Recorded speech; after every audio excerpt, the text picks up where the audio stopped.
ಶ್ರೀಗುರುಭ್ಯೋ ನಮಃ. ಹರಿ ಓಂ. ಪ್ರಾಣಾದೇರೀಶಿತಾರಂ ಪರಮಸುಖನಿಧಿಂ ಸರ್ವದೋಷವ್ಯಪೇತಂ ಸರ್ವಾಂತಸ್ಥಂ ಸುಪೂರ್ಣಂ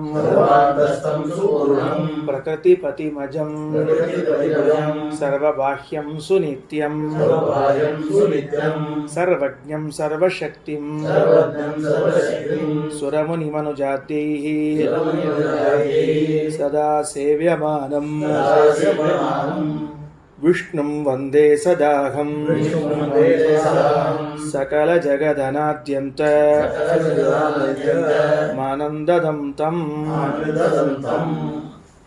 ಶ್ರೀ ಗುರುಭ್ಯೋ ನಮಃ. Page number 500. ಏವಂ ಸುಪರ್ಣಾಃ ಸರ್ವೇಪಿ ಸಮಾಃ ಶೇಷೈಃ ಸದೈವತು. ಒಂದೇ ಕಕ್ಷೆಯಲ್ಲಿ ಬಂದ 3 ದೇವತೆಗಳು ಕೂಡ ಸಮಾನರಾಗಿ ಇದ್ದಾರೆ ಅಂತನ್ನುವ ಮಾತನ್ನು ಹೇಳಿಕ್ಕೆ ಹೊರಟದ. ಗರುಡದೇವರು, ಶೇಷದೇವರು, ರುದ್ರದೇವರು ಯೋಗ್ಯತೆಯಲ್ಲಿ ಸಮಾನರು.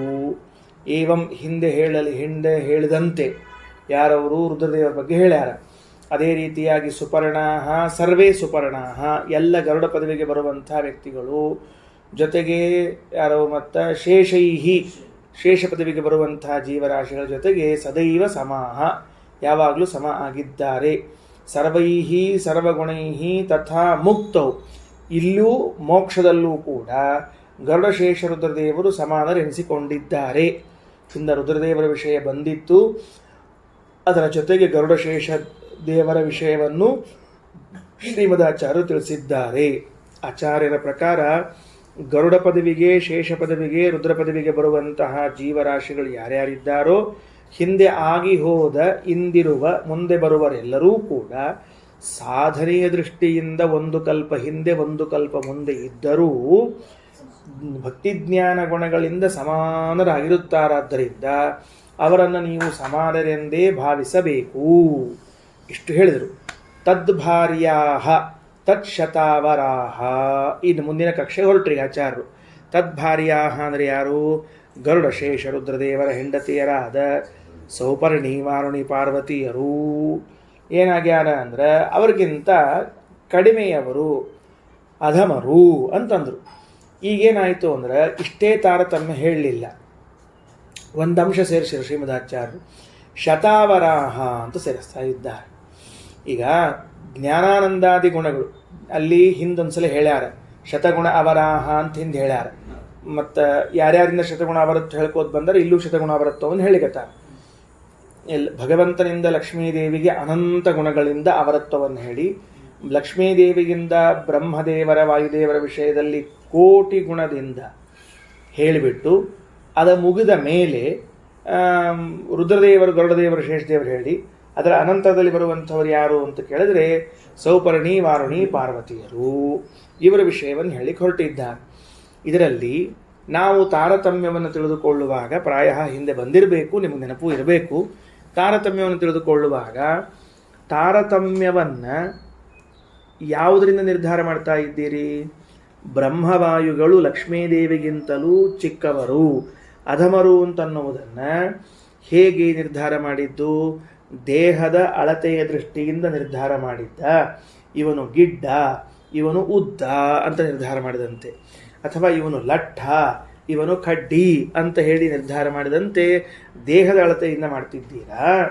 ಅಥವಾ ಇವನಿಗೆ ಸಂಬಳ ಲಕ್ಷಗಟ್ಟಲೆ ಬರ್ತದೆ, ಇವನಿಗೆ ಸಂಬಳ ಭಿಕ್ಷೆಗಟ್ಟಲೆ ಬರ್ತದೆ, ಆದ್ದರಿಂದ ಇವ ದೊಡ್ಡವನು, ಇವ ಸಣ್ಣವನು ಮಾಡ್ತಿದ್ದೀರಾ ಅಂತ ಬಂದರೆ ಅದಕ್ಕೆ ಶ್ರೀಮದಾಚಾರ್ಯ ಹೇಳ್ತಾರೆ, ಶಾಸ್ತ್ರೀಯವಾದ ಕ್ರಮ ಯಾವುದು ತಾರತಮ್ಯವನ್ನು ಅಳಿಲಿಕ್ಕೆ? ಗುಣ. ಯಾವುದು? ಗುಣ. ಗುಣಗಳಿಂದಲೇ ತಾರತಮ್ಯವನ್ನು ಸಿದ್ಧಪಡಿಸಬೇಕೇ ಹೊರತಾಗಿ ಬೇರೆ ಇನ್ಯಾವುದರಿಂದಲೂ ಸಿದ್ಧಪಡಿಸ್ಲಿಕ್ಕೆ ಬರುವುದಿಲ್ಲ. ಗುಣಗಳಲ್ಲಿ ಮೊಟ್ಟ ಮೊದಲು ಬರುವಂತಹ ಗುಣ ಅಂದರೆ ಜ್ಞಾನ. ಆ ಜ್ಞಾನದಿಂದಲೇ ತಾರತಮ್ಯ ಸಿದ್ಧ ಆಗ್ತದೆ. ಜ್ಞಾನ, ಭಕ್ತಿ, ವೈರಾಗ್ಯ. ಜ್ಞಾನ, ಭಕ್ತಿ, ವೈರಾಗ್ಯಗಳೇನವ ಇವುಗಳಿಂದಲೇ ತಾರತಮ್ಯ ಅಂತ ಸಿದ್ಧ ಆಗೋದು. ಅದಕ್ಕೆ ಪ್ರಾಯ ಇವತ್ತು ಮಹಾಭಾರತದ ಪ್ರವಚನದಲ್ಲಿ ಬರಬಹುದು. ಭೀಮಸೇನ ದೇವರ ಗುಣಗಳನ್ನು ಹೇಳುವ ಕಾಲದಲ್ಲಿ ಭಕ್ತಿರ್ಜ್ಞಾನಂ ಸವೈರಾಗ್ಯಂ ಅಂದಾರ. ವೈರಾಗ್ಯ ಭಕ್ತಿ ಸಹಿತವಾದ ಜ್ಞಾನವೇ ತಾರತಮ್ಯವನ್ನ ಅಳೆದು ತೂಗಲಿಕ್ಕೆ ಸಾಧನ.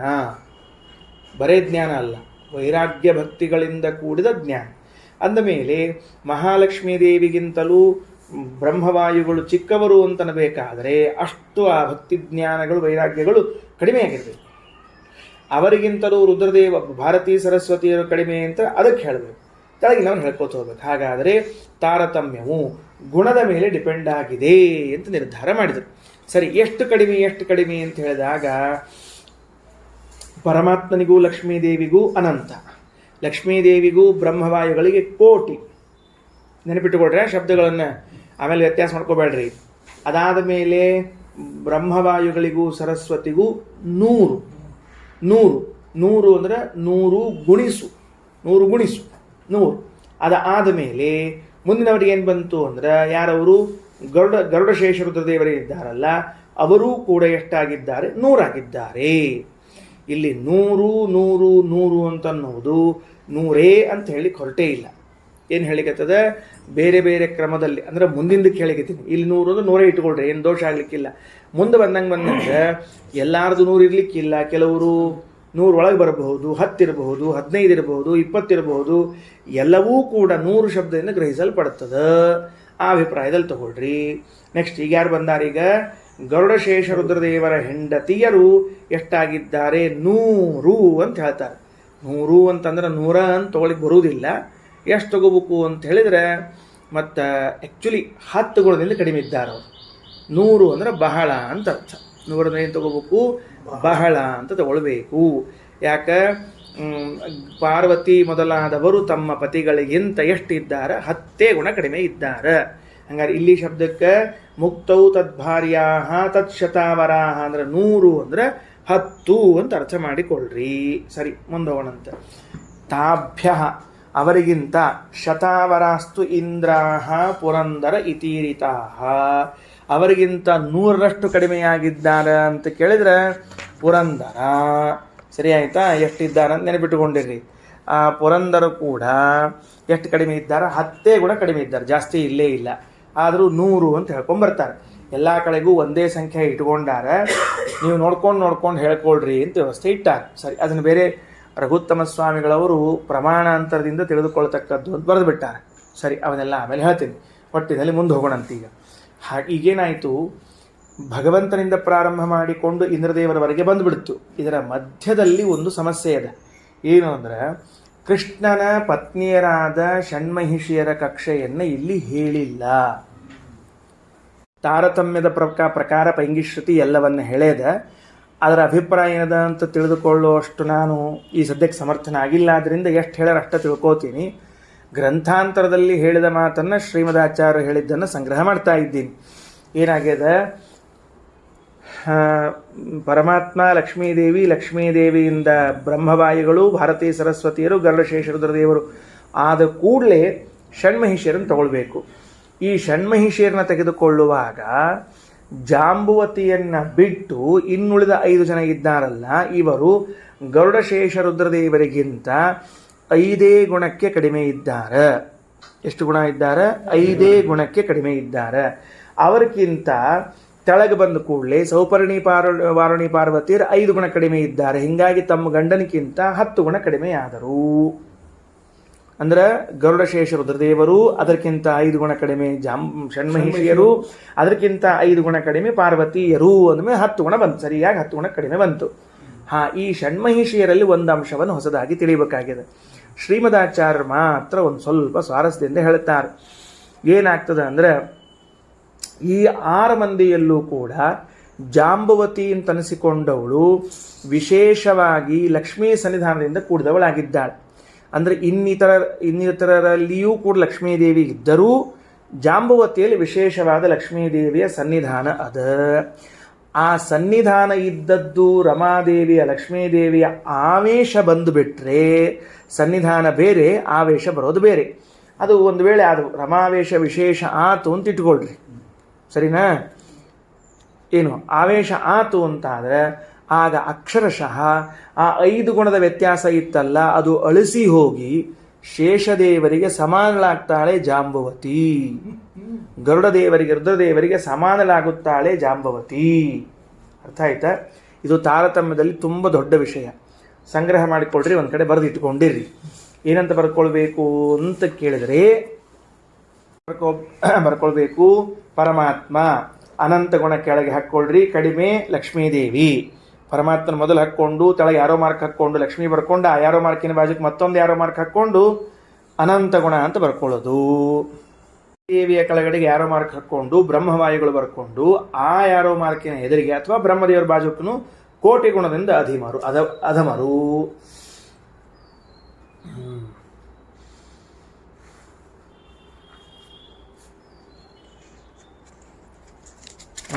ಬರ್ಕೊಂಡಾದ ಮೇಲೆ ಮುಂದೆ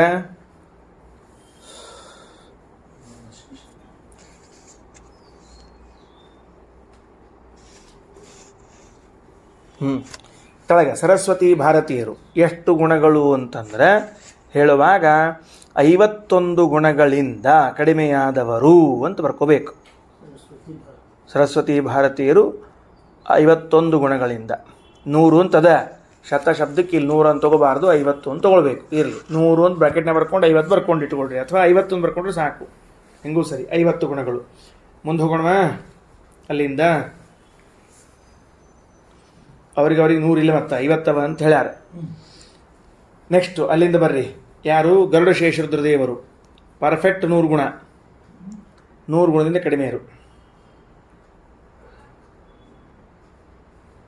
ಶೇಷ ರುದ್ರದೇವರಿಗಿಂತಲೂ ಜಾಂಬವತಿ ಅಂತ ಬರ್ಕೊಂಡು ಅವಳ ಬಗ್ಗೆನೇ ಪ್ರತ್ಯೇಕ ಬರ್ಕೋಬೇಕು. ಜಾಂಬವತಿ 5 ಗುಣದಿಂದ ಕಡಿಮೆ ಅಂತ ಬರ್ಕೊಂಡು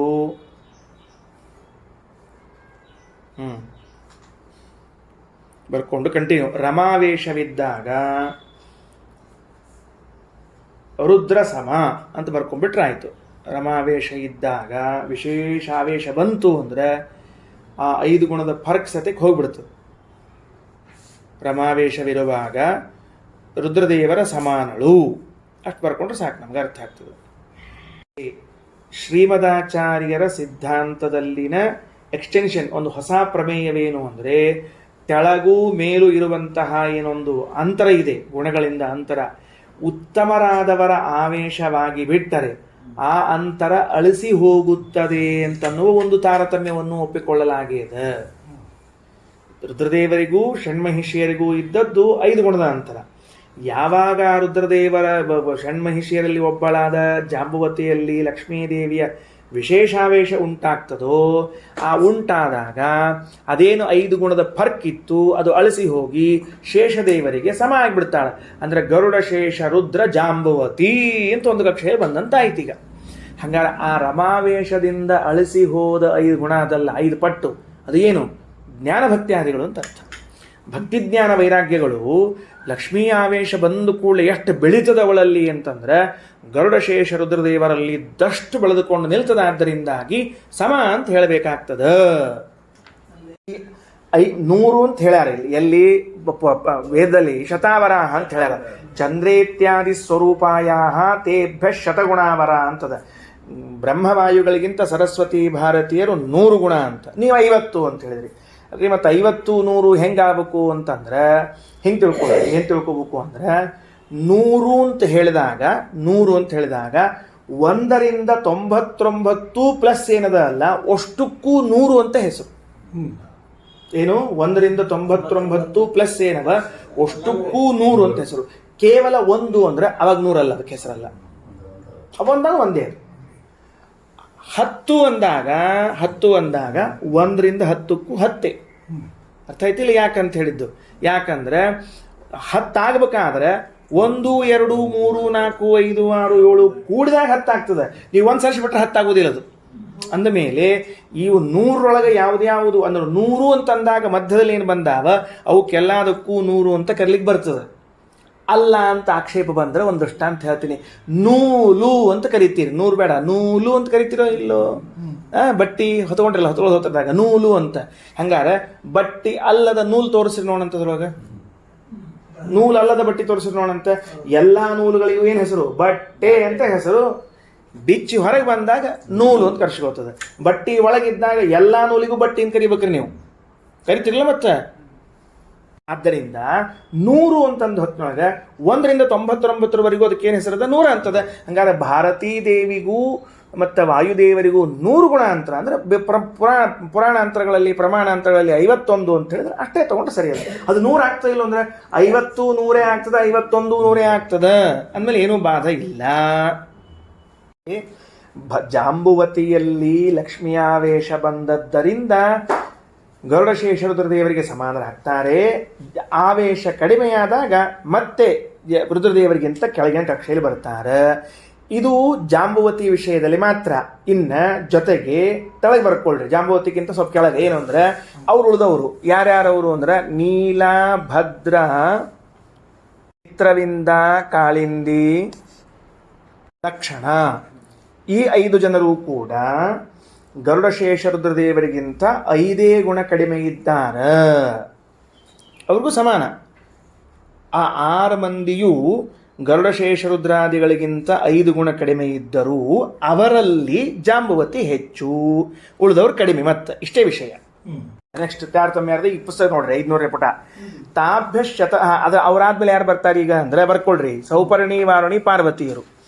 ಅದೇ ಸೌಪರ್ಣಿ, ವಾರುಣಿ, ಪಾರ್ವತಿಯರು ಇವರೂ ಕೂಡ ಯಾರಿಂದ ಏನಾಗ್ಯಾರ ಅಂತ ತಿಳ್ಕೋಬೇಕು, ಗರುಡಶೇಷಾದಿಗಳಿಗಿಂತ 10 ಗುಣ ಕಡಿಮೆ ಇದ್ದಾರೆ ಅಂತ ಬರ್ಕೋಬೇಕು. ಯಾರೋ ಮಾರ್ಕ್ ಎಲ್ಲಿಂದ ಬರ್ಬೇಕು, ಗರುಡಶೇಷ ರುದ್ರದಿಂದ ತೆಳಗೆ ಬರ್ಬೇಕು. ಹಿಂಗೊಂದು ಯಾರೋ ಮಾರ್ಕ್ ಬರ್ಬೇಕು ಅದಕ್ಕೆ. ಗೌರಿ ಮತ್ತ ಸೌಪರ್ಣಿ, ವಾರುಣಿ ಇವರೇನಿದ್ದಾರೆ ತಮ್ಮ ಗಂಡಂದ್ರಿಗಿಂತ 10 ಗುಣ ಕಡಿಮೆ ಇದ್ದಾರೆ. ಅಂದಮೇಲೆ ಈ ಮೇಲ್ನವ್ರಿಗಿಂತ 5 ಗುಣ ಕಡಿಮೆ ಇದ್ದಾರೆ ಅಷ್ಟ. ಸರಿ ಆಯ್ತು, ಈಗ ತಿಳಿದಂಗೆ ಆಯ್ತದ, ಏನ್ ಬೇಕಾಗಿಲ್ಲ ನಮಗೆ. ಅಷ್ಟಿದ್ದಾರೆ, 10 ಗುಣ ಆಯ್ತು. ಕೆಳಗೆ ಬರ್ರಿ, ಈಗ ಇದನ್ನು ತಗೊಳ್ರಿ, ಯಾವುದು ಪುಸ್ತಕ ತಗೊಳ್ರಿ. ತಾಭ್ಯ ಶತವರಾಸ್ತು ಇಂದ್ರಾಹ ಪುರಂದರ ಇತೀರಿತಾಹ.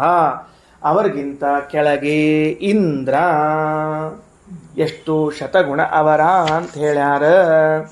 ಶತಗುಣ ಅವರ ಅಂತಂದ್ರೆ ಮತ್ತೆ ಯಥಾ ಪ್ರಕಾರ ಇಲ್ಲೇನು ತಗೋಬೇಕು ಅಂದ್ರೆ 10 ಗುಣ ಅಂತ ತಗೋಬೇಕು. ಸೌಪರ್ಣಿ, ವಾರುಣಿ, ಪಾರ್ವತಿಯರಿಗಿಂತ ಇಂದ್ರ ಮತ್ತು ಕಾಮರು 10 ಗುಣ ಕಡಿಮೆ ಇದ್ದಾರೆ. ತೇಭ್ಯಶ್ಚ ಶತವರಾಶ್ಚ ಅನ್ಯೇ ಇಂದ್ರಾಶ್ಚ ಅನ್ಯಾಶ್ಚ ದೇವತಾ ಅಂತ ಈಗ ಯಾರು ಬರ್ಕೋಬೇಡ್ರಿ, ಇಷ್ಟು ತಿಳಿತು ಮುಂದೆ ಹೋಗೋಣಂತ, ಆಮೇಲೆ ಬರೆಸ್ತೀನಿ. ಮತ್ತೆ ಇಲ್ಲೇನು ಮಾಡಿಬಿಟ್ರು, ತಾಭ್ಯ ಅವರಿಂದ, ಯಾರವರು ಸೌಪರ್ಣಿ, ವಾರುಣಿ, ಪಾರ್ವತಿಯರಿಗಿಂತ ಶತ ಅವರಾಹ 100 ಪಟ್ಟು ಕಡಿಮೆ ಇದ್ದಾರೆ ಇಂದ್ರಾಹ ಅಂತ ಬಹುವಚನ ಹೇಳಿದರು. ಅಲ್ರಿ ಇಂದ್ರಾಹ ಅಂತ ಬಹುವಚನ ಯಾಕೆ ಹೇಳಿದ್ರಿ, ಇಂದ್ರ ಒಬ್ಬನ ಇದ್ದಾನಲ್ಲ ಅಂದ್ರೆ ಹಂಗಲ್ಲ. ಪುರಂದರ ಇತೀರಿತಾಹ, ಪುರಂದರ ಎಂಬ ಹೆಸರಿನಿಂದ ಕರೆಸಿಕೊಳ್ಳುವ ಏನಿದ್ದಾನ ಮತ್ತು ಈ ಇಂದ್ರ ಅವರು 100 ಪಟ್ಟು ಕಡಿಮೆ ಆಗ್ಯಾರ. ಉಳಿದವರೆಲ್ಲ ಏನಾಗಿದ್ದಾರೆ, ಇನ್ನೂ ಕೆಲವರು ಇಂದ್ರರು ಇದ್ದಾರೆ.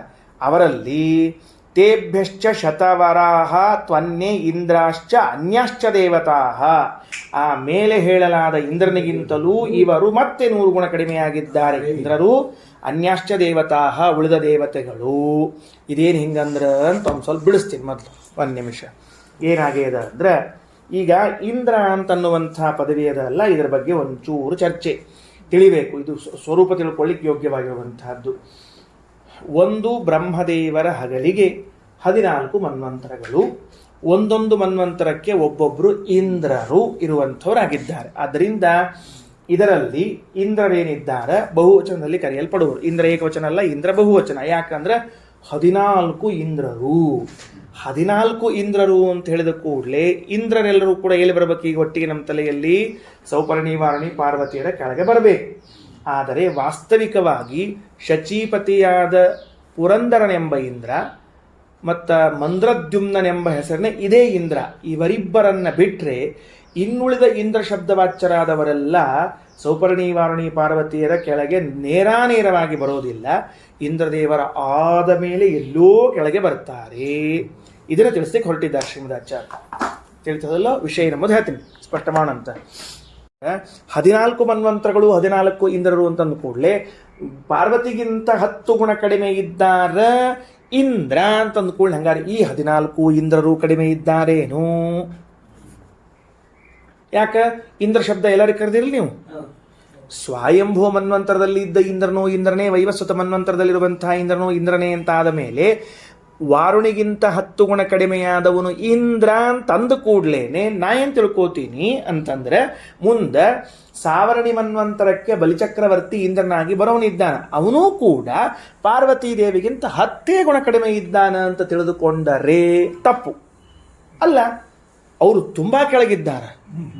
ಅದಕ್ಕೇನು ವ್ಯವಸ್ಥೆ ಮಾಡ್ಕೋಬೇಕು ಅಂದ್ರೆ ಇಂದ್ರ ಶಬ್ದ ಹೇಳಿದ್ದೇವೆ ಅಂದ್ರೆ ಉಪನಿಷತ್ತು ವೇದಗಳು ಇಂದ್ರ ಶಬ್ದ ಹೇಳ್ತದೆ ಅಂದ ಮಾತ್ರಕ್ಕೆ ಎಲ್ಲಾ ಇಂದ್ರನ ತಗೊಳ್ಬೇಡ್ರಿ. ಯಾರ್ಯಾರನ್ನ ಬಿಡ್ಬೇಕು ಹಂಗಾರ ಅಂತಂದ್ರೆ ತಗೊಳ್ಬೇಕಾದವ್ರು ಯಾರು ಅಷ್ಟು ಹೇಳಿ ಸಾಕು, ಉಳಿದವ್ರೆಲ್ಲ ಬಿಟ್ಟು ಹೋಗ್ಬಿಡ್ತಾರೆ. ತಾವ ಯಾರ್ಯಾರನ್ನ ತಗೋಬೇಕು? ಶಚೀಪತಿಯಾದ ಪುರಂದರೊಬ್ಬನನ್ನ ಅವರೇ 2 ಬಾರಿ ಇಂದ್ರರಾಗಿದ್ದಾರೆ. ಅದೊಂದು ಸ್ವಲ್ಪ ವಿಶೇಷ, ಅವರಿಗೆ ಸ್ಪೆಷಲ್ ಇರೋದು ಅನುಗ್ರಹ ಪರಮಾತ್ಮನದ್ದು. ಅವರನ್ನ ಬಿಟ್ರೆ ಇನ್ನುಳಿದ ಯಾವ ಇಂದ್ರರು ಕೂಡ ಈ ಕಕ್ಷೆಯಲ್ಲಿ ಬರುವುದಿಲ್ಲ. ಯಾಕೆ ಗೊತ್ತೇನು? ಸ್ವಾರಸ್ಯ ನೋಡ್ರಿ. ಸ್ವಯಂಭೂ ಮನ್ವಂತರಕ್ಕೆ ಪರಮಾತ್ಮನೇ ಇಂದ್ರ, ಯಜ್ಞನಾಮಕನಾದ ಪರಮಾತ್ಮ ಇಂದ್ರ. ಇಂದ್ರ ಶಬ್ದದಿಂದ ಅವನ್ ತಗೊಂಡ್ವಿ ಅಂದ್ರೆ ಪಾರ್ವತಿಗಿಂತ ಕೆಳಗೆ ಬರ್ಲಿಕ್ಕೆ ಚಾನ್ಸ್ ಇಲ್ಲ, ರೂಲ್ಡ್ ಔಟ್. ಸ್ವಯಂಭುವ ಸ್ವಾರೋಚ್ಯ ಮನ್ವಂತರದಲ್ಲಿ ವಾಯುದೇವರು ರೋಚನ ಎಂಬ ಹೆಸರಿನ ಇಂದ್ರದೇವರು, ಅವರು ಇಲ್ಲಿ ಕೆಳಗೆ ಬರ್ಲಿಕ್ಕೆ ಸಾಧ್ಯ ಇಲ್ಲ, ರೂಲ್ಡ್ ಔಟ್, ಹೊರಗೆ ಹೋಗ್ಬಿಟ್ರು. ಸ್ವಯಂಭವ ಸ್ವಾರೋಚ್ಯ.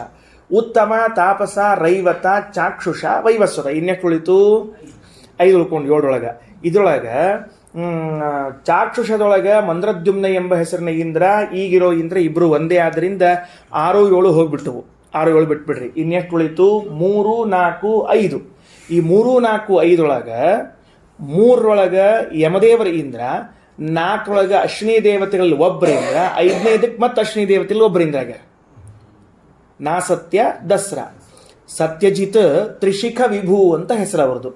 ಏನು? ಯಜ್ಞ, ರೋಚನ, ಆಮೇಲೆ ತ್ರಿಶಿಖ, ಇದು ನಾಸತ್ ಅಲ್ರಿ, ಅವ್ರು ಯಾರವರು? ಸತ್ಯಜಿತ್, ತ್ರಿಶಿಖ, ವಿಭು, ಮಂದ್ರದ್ಯುಮ್ನ, ಪುರಂದರ ಅಂತ 7 ಮಂದಿ ಹೆಸರು. ಸರಿ ಆಯ್ತಾ? ಈ 7 ಮಂದಿ ಹೆಸರು ಬರ್ಕೊಳ್ರಿ. ಶಬ್ದದಿಂದ ಕರೆಸಿಕೊಳ್ಳುವ 7 ಇಂದ್ರರು, ಹಿಂಗೆ ಹೆಡ್ಡಿಂಗ್ ಕೊಡ್ಬೇಕು ನಾವೀಗ. ಯಜ್ಞ, ರೋಚನ,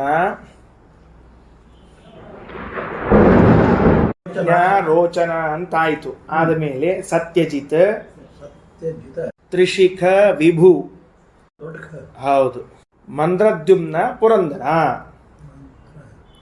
7 ಜನರಲ್ಲಿ ಯಜ್ಞ ಮತ್ತು ರೋಚನ ನಾರಾಯಣ ವಾಯುದೇವರು, ಮುಗಿದೋತು.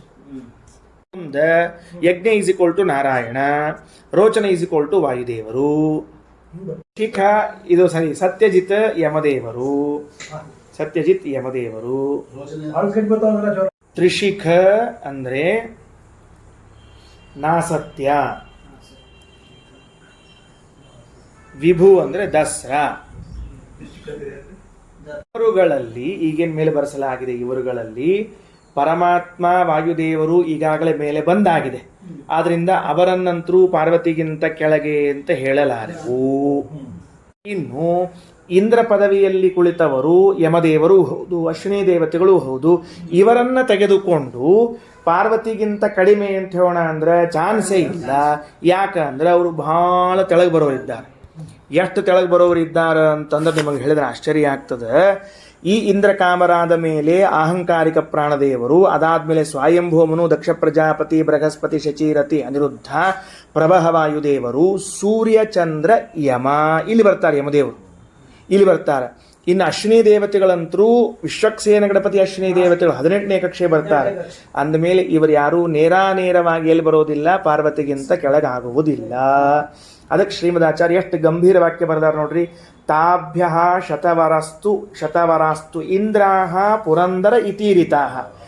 ಆದರೆ ತೇಭ್ಯ ಶತವರಾಸ್ತು ಅನ್ಯೇ ಇಂದ್ರಾಶ್ಚ ಅನ್ಯಾಶ್ಚ ದೇವತಾಹ. ಈ ಪುರಂದರ ಅಂತ ಯಾರು ಕರ್ಸ್ಕೊಂಡಾರ ಅವರಿಗಿಂತಲೂ 100 ಕಡಿಮೆ ಇದ್ದವರು ಬೇರೆ ಇಂದ್ರರು, ಬೇರೆ ದೇವತೆಗಳು ಅಂತ ಮಾಡಿಬಿಟ್ರು. ಇಷ್ಟು ಹೇಳಿದ್ರೆ ಗಂಭೀರವಾಗಿ ನಾವೆಷ್ಟು ತಿಳ್ಕೊಬೇಕಾಗ್ತದೆ ಅದಕ್ಕೆ ಅಂದ್ರೆ, ನಾ ಈಗ ಒಂದ್ಸಲ ಹೇಳಿ ಮುಗಿಸಿ ಮುಂದೆ ಹೋಗ್ಬಿಡ್ತೀನಿ. ಸೌಪರ್ಣಿ ವಾರುಣಿ ಪಾರ್ವತಿ ದೇವಿಯರಿಗಿಂತ 10 ಗುಣ ಕಡಿಮೆ ಇದ್ದವರು ಇಂದ್ರ ಕಾಮರು. ಕಾಮ ಬರ್ತಾನ, ಬ್ರಾಕೆಟ್ ಒಳಗಿರ್ಲಿ.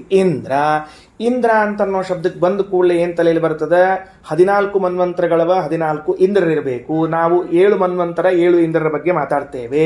ಅದರಲ್ಲಿ ಯಜ್ಞ, ರೋಚನ, ಸತ್ಯಜಿತ್, ತ್ರಿಶಿಖ, ವಿಭು, ಮಂದ್ರದ್ಯುಮ್ನ, ಪುರಂದರ ಎಂಬುವಂತಹ 7 ಇಂದ್ರರು. ಈ 7ಕ್ಕೆ 7 ಇಂದ್ರರು ಪಾರ್ವತಿಗಿಂತ 10 ಗುಣ ಕಡಿಮೆ ಏನು ಅಂತ ವಿಚಾರ ಮಾಡಿದರೆ ಅಲ್ಲ. ಯಾಕ? ಮೊದಲನೇ ಮನ್ವಂತರವೆನಿಸಿದ ಸ್ವಾಯಂಭುವ ಮನ್ವಂತರದಲ್ಲಿ ಪರಮಾತ್ಮನೇ ಯಜ್ಞನಾಗಿ ಇಂದ್ರನಾದದ್ದರಿಂದ ಪೂರ್ಣ ಮೇಲಿದ್ದಾನೆ ಪಾರ್ವತಿ ದೇವಿಗಿಂತ. ಇನ್ನ 2ನೇ ಮನ್ವಂತರವಾದ ಸ್ವಾರೋಚ್ಯ ಮನ್ವಂತರದಲ್ಲಿದ್ದ ರೋಚನಾಮಕರಾದ ಇಂದ್ರದೇವರು ಅವರು ಕೂಡ ಪಾರ್ವತಿಗಿಂತ ಮೇಲೆ ಮೇಲೆ ಮೇಲೆ ಮೇಲಿದ್ದಾರೆ, ಅವರು ಬರೋದಿಲ್ಲ. ಅಂದ್ರೆ ನೀನು ಉಳ್ಕೊಂಡವ್ರು ಯಾರಪ್ಪ ಅಂದ್ರೆ ಯಮದೇವರನ್ನು ತಗೊಳ್ಳೋಣ ಅಂತಂದ್ರೆ ಯಾರವರು ಪಾರ್ವತಿ ದೇವಿಗಿಂತ 1, 2, 3, 4, 5ನೇ ಕಕ್ಷೆಯಲ್ಲಿ ತೆಳಗೆ ಬರ್ತಾರೆ. ಆಮೇಲೆ ಅವ್ರನ್ನ ತಗೊಳ್ಳಿಕ್ ಬರೋದಿಲ್ಲ. ಸತ್ಯಜಿತ್ ಎಂಬ ಹೆಸರಿನವ್ರನ್ನ ಅವರು ರೂಲ್ಡ್ ಔಟ್ ಆಗ್ಬಿಟ್ರು. ಇಲ್ಲ ತ್ರಿಶಿಕ ವಿಭು ಅನ್ನುವಂಥ ಹೆಸರಿನಿಂದ ಇದ್ದವರನ್ನ ತಗೊಳ್ಳೋಣ ಅಂತಂದ್ರೆ ಅವರು 18ನೇ ಕಕ್ಷೆಯಲ್ಲಿ ಬರ್ತಾರೆ. ಆದ್ರಿಂದ ಅವರು ಪಾರ್ವತಿಗಿಂತ ಇಮಿಡಿಯೇಟ್ ನೆಕ್ಸ್ಟ್ ಇಂದ್ರ ಅಲ್ಲ. ಅದಕ್ಕೆ ಶ್ರೀಮದಾಚಾರ್ಯ ಗಂಭೀರವಾದ ವಾಕ್ಯ, ತಾಭ್ಯ ಆ ಸೌಪರ್ಣಿವಾರಣಿ ಪಾರ್ವತಿಯರಿಗಿಂತಲೂ ಶತ ಅವರಾಹ 100 ಕಡಿಮೆ ಇದ್ದಾರೆ. ಇಂದ್ರಾಹ ಪುರಂದರ ಇತೀರಿತಃ, ಎಲ್ರಿಗೂ ಪುರಂದರ ಅಂತ ಕರ್ಕೊಳ್ರಿ. ಆದ್ರೆ ತೇಭ್ಯ ಶತವರಾಶ್ಚ ಅನ್ಯೇ ಇಂದ್ರಾಶ್ಚ ಅನ್ಯಾಶ್ಚ ದೇವತಾಹ, ಆ ಇಂದ್ರರನ್ನ ಹೇಳಿದವರನ್ನ ಬಿಟ್ಟು ಉಳಿದ ಎಲ್ಲ ಇಂದ್ರರು ಕೂಡ 100 ಕಡಿಮೆ ಹಾಕೊಂಡು ಬಂದಾರೆ. ಉಳಿದ ದೇವತೆಗಳು ತಿಳ್ಕೊಳ್ರಿ. ಇಷ್ಟು ಹೇಳಿದ ಮೇಲೆ ದ್ವಿತ್ರಿಪಂಚಾದಿ ಗುಣತಃ ಪರಸ್ಪರ ವಿಶೇಷಿಣಃ. ಈ ಮುಂದಿನ ದೇವತೆಗಳಲ್ಲಿ ಅಂದ್ರೆ ಬರ್ತದ, ಅವ್ರ ತಾರತಮ್ಯ ಬಂದಾಗ ಹೇಳ್ತೀನಿ ಯಾರ್ಯಾರು ಮುಂದಿನ ದೇವತೆಗಳು ಅಂತ. ಒಬ್ರು ಎಲ್ಲರೂ 100 ವ್ಯತ್ಯಾಸ ಇಲ್ಲ, 2 ಗುಣ 3 ಗುಣ 5 ಗುಣ ವ್ಯತ್ಯಾಸ ಇದ್ದಾರೆ. ದ್ವಿತ್ರಿ ಪಂಚಾದಿ ಗುಣತಃ ಬರ್ದ ನೋಡ್ರಿ, 2, 3, 5 ಗುಣಗಳಿಂದ ವ್ಯತ್ಯಾಸ ಇದ್ದವರಿದ್ದಾರೆ. ಪರಸ್ಪರ ವಿಶೇಷಣ, ಒಬ್ಬರಿಗಿಂತ ಒಬ್ಬರು ಹಿಂಗೆ ಭೇದ ಉಳ್ಳವರಾಗಿದ್ದಾರೆ. ಅದಕ್ಕೆ ನಾನು ಆಗಲೇ ಹೇಳ್ಬಿಟ್ಟೆ, ಇವ್ರಿಗಿಂತ ಇವ್ರ 10, ಇವ್ರಿಗಿಂತ ಇವ್ರ 5 ಅಂತ ಹೇಳ್ಬಿಟ್ಟೆ. ಅದಕ್ಕೆ ಮೊದಲು ಮುಗಿಸ್ಬಿಟ್ಟಿದ್ದೀನಿ. ಸರಿ, ಮುಗಿದು ಹೋತು. ಇನ್ನ ಸನತ್ ಕುಮಾರಸ್ತು ಸದಾ ಪುರಂದರ ಸಮಾಮತಃ. ಈ ಸನತ್ ಕುಮಾರ ಅಂತೇನಿದ್ದಾರೆ ಇವರು ಯಾವಾಗಲೂ ಪುರಂದರನಿಗೆ ಸಮನಾಗಿದ್ದಾರೆ. ಯಾರವರು? ಕಾಮದೇವರು ಇಂದ್ರದೇವರಿಗೆ ಸಮಾನರಾಗಿದ್ದಾರೆ. ಆದರೆ ಸನಕಾದ್ಯಾಹ ಮತ್ತು ಸನಕಾದಿಗಳೇನಿದ್ದಾರೆ ನೋಡ್ರಿ, ಇವರೆಲ್ಲರೂ ಕೂಡ ಏನಾಗ್ಯಾರ? ಕೆಳಗಿನವರು ಮತ್ತವರೆಲ್ಲ ಅಂದ್ರೆ ಸನಕ, ಸನಂದನ, ಸನತ್ ಕುಮಾರ, ಸನತ್ ಸುಜಾತರು ಅಂತನ್ನುವರಲ್ಲಿ ಸನತ್ ಕುಮಾರ ಎಂದು ಕರೆಸಿಕೊಳ್ಳುವ ಕಾಮ ಏನಾಗ್ಯಾರ? ಇಂದ್ರದೇವರಿಗೆ ಸಮಾನರಾಗಿದ್ದಾರೆ. ಉಳಿದವರಲ್ಲ. ಉಳಿದವರು ಯಾರ್ಯಾರು ಬರ್ತಾರೆ ಅವರ ಕೆಳಗೆ ಹೋಗಲೇಬೇಕು. ನೋಡ್ರಿ, ನಾರದಶ್ಚ ದಕ್ಷ ಭೃಗ್ವಾದಯೋಪಿ ಚ ದೇವಾವರಾಹ ಯಥಾ ತದ್ವನ್ ಮನವೋಪಿ ಪ್ರಕೀರ್ತಿತಾಹ. ಇವರಿಗಿಂತ ಮುಂದೆ ಕೆಲವರೆಲ್ಲರೂ ತೆಳಗೆ ಬರ್ತಾ ಇದ್ದಾರೆ. ಹಂಗಾರೆ ಯಾರಿಗೆ ಬಂದಿದ್ದೀನಾಗೀಗ? ಇಂದ್ರದೇವರು ಕಾಮದೇವರಾದ ಮೇಲೆ ಯಾರನ್ನ ತಗೊಳಿಕತ್ತಾರ? ಅವರು ನಾರದನ್ ತಗೊಳಿಕತ್ತಾರ. ನೋಡ್ರಲ್ಲಿ ಪುರದ ಸನಕಾದ್ಯಾಹ ನಾರದಾಶ್ಚ ಅಂತ ತಗೊಳಿಕತ್ತಾರ. ಹಾಗಾದರೆ ನಾರದರ ಆದ ಮೇಲೆ ಬರುವಂಥವ್ರು ಬಹಳ ಮಂದಿ ಇದ್ದಾರೆ. ಭೃಗು, ಅಗ್ನಿ, ಪ್ರಸೂತಿ, ಪ್ರಹ್ಲಾದ ಇವರೆಲ್ಲ ಬರುವಂಥವ್ರು ತಳಗೆಲ್ಲ ಕರ್ಮಜ ದೇವತೆಗಳು ಅಂತ ಅವರೆಲ್ಲ ಕರ್ಸ್ಕೋತಾರೆ ಮುಂದುಗಡೆಗೆ. ಹಿಂಗೆ ತಾರತಮ್ಯದಲ್ಲಿ ಅವರವರಿಗೆ ಗುಣಗಳನ್ನು ನೀವು ತಿಳಿಯತಕ್ಕದ್ದು ಅಭಿಪ್ರಾಯ. ತಡ್ರಿ, ಮುಗಿಸ್ಬಿಡ್ತೀನಿ. ಯಥಾ ತದ್ವತ್, ಯಾವ ರೀತಿಯಾಗೋ ಅದೇ ರೀತಿಯಾಗಿ ಮನವೋಪಿ ಪ್ರಕೀರ್ತಿತಾ. 14 ಮನುಗಳಲ್ಲಿ ತಾಪಸ ಮನುವನ್ನು ಬಿಟ್ಟರೆ ಉಳಿದ ಮನುಗಳನ್ನು ತಿಳ್ಕೊಳ್ಬೇಕು. ಎಲ್ಲರದು ನಾಳೆ ಬರೆಸ್ತೀನಿ, ಗುಣಗಳನ್ನು ನೋಡ್ಕೊಂಡು ಬರೆಸ್ತೀನಿ. ತ್ರಿಚತುರ್ಭಾಗ ಭೇದೇನ ತೇಪ್ಯನ್ಯೋನ್ಯ ವಿಶೇಷಣ. ಅಲ್ಲಿಯೂ ಅಷ್ಟ 3, 4 ಎಂಬೋ ಭಾಗಗಳಿಂದ ವ್ಯತ್ಯಾಸ ಅದ. ಮುಗಿಸ್ಬಿಟ್ರು. ಮುಗಿಸಿದ ಮೇಲೆ ಈಗ ಇಂದ್ರದೇವರ ಹೆಸರನ್ನು ಹೇಳ್ತಾ ಹೋಗ್ತಾರೆ. ಏನಂತಾರೆ ನೋಡ್ರಿ, ವಾಲಿ ಗಾಧಿರ್ ವಿಕುಕ್ಷಿಶ್ಚ ಪಾರ್ಥ ಇಂದ್ರ ಪುರಂದರ. ಇದಿಷ್ಟು ಯಾರು ಇಂದ್ರದೇವರ ಹೆಸರು, ರೂಪಗಳು. ಹೆಸರಷ್ಟೇ ಅಲ್ಲ, ರೂಪಗಳು. ವಾಲಿ ಅಂತ ಒಂದು ರೂಪ, ಗಾಧಿ ಅಂತ ಒಂದು, ವಿಕುಕ್ಷಿ ಅಂತ ಒಂದು, ಪಾರ್ಥ ಅಂತ ಒಂದು, ಇಂದ್ರ ಪುರಂದರ. ಸುದರ್ಶನಶ್ಚ ಭರತಃ ಪ್ರದ್ಯುಮ್ನ ಸ್ಕಂದ ಏವ ಚ ಸನತ್ಕುಮಾರ ಕಾಮಶ್ಚ ಇತ್ಯೇಕಯೇ ವ್ಯವಸ್ಥಿತಃ.